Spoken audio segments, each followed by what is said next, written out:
Good morning, Mr. To be frank, I'm not sure what is the appropriate thing I should call you. You have so many names. Do you have a preference? Got a lot of names, huh? Is there something you like to be called? Something I like? Why don't you call me the names that they use in the media?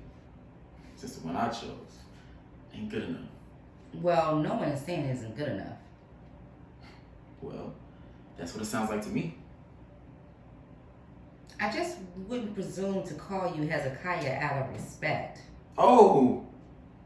So you respect me now? As a matter of fact, I do. I supported your organization. I attended the protest for your cousin's death. I even went to jail for it, gladly. Wouldn't you say that you've done more than earn my respect? Tell me, when has your kind ever respected my kind? My kind? The media. Jeez. Not everything is about race. Well, I can't speak for the media. The fuck you mean you can't speak for the media? That's why you're here. To probe me, pick my brain, ask me the tough questions.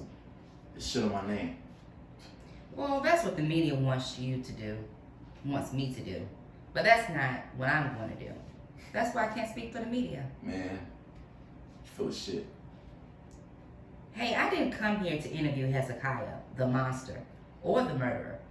I want to get to know Hezekiah, the man, the leader, the last hope.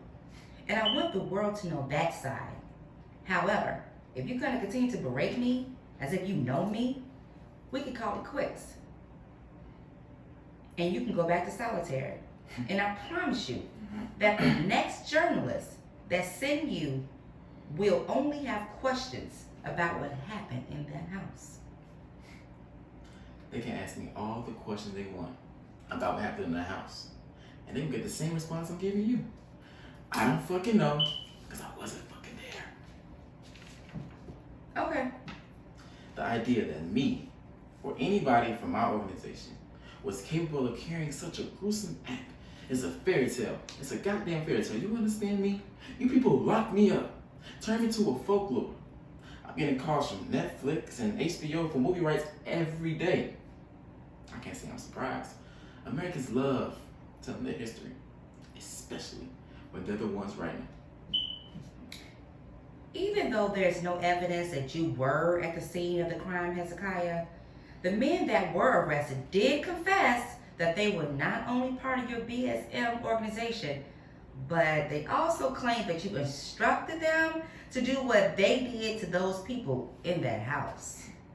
Surely you would know that no self-respecting black empowerment group would call themselves Black Savage Movement and expect not to get ripped apart by the media. We're getting off topic. No, you're missing the point. You see, it's all part of the plan. You people have done this to black leader after black leader. You call me Black Savage in the media. You connect thugs, drugs, and mercenaries to my organization and accuse me of inhumane behavior. All part of the ploy to strip me from my humanity so you can drag me in the streets to crucify me. So it'll look like I deserve it. Ain't nothing new under the sun.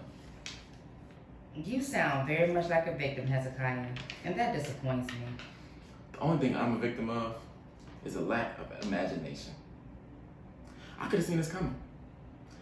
If only I'd have been looking outside the box that I built around me. What do you mean? I never would have thought that they, the omnious they, would kill my little cousin and use my grief over his death to justify me for calling such a massive hit on a baby shower.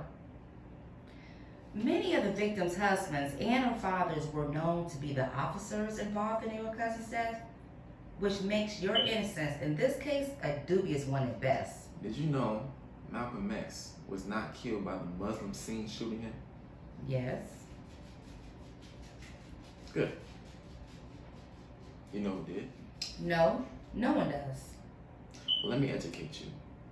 The story that the public heard was that Malcolm X was gunned down by the same men who were following him, proving that his organization was rotten from its core. But the truth is, that so-called gunman was shooting blanks. The autopsy reported that the bullets that killed him came from above. Nevertheless, this story silently prompts to everyone to be more like Martin and less like Malcolm. Sit-ins and peaceful protests can be dealt with. Our militant niggas cannot. So what's your point?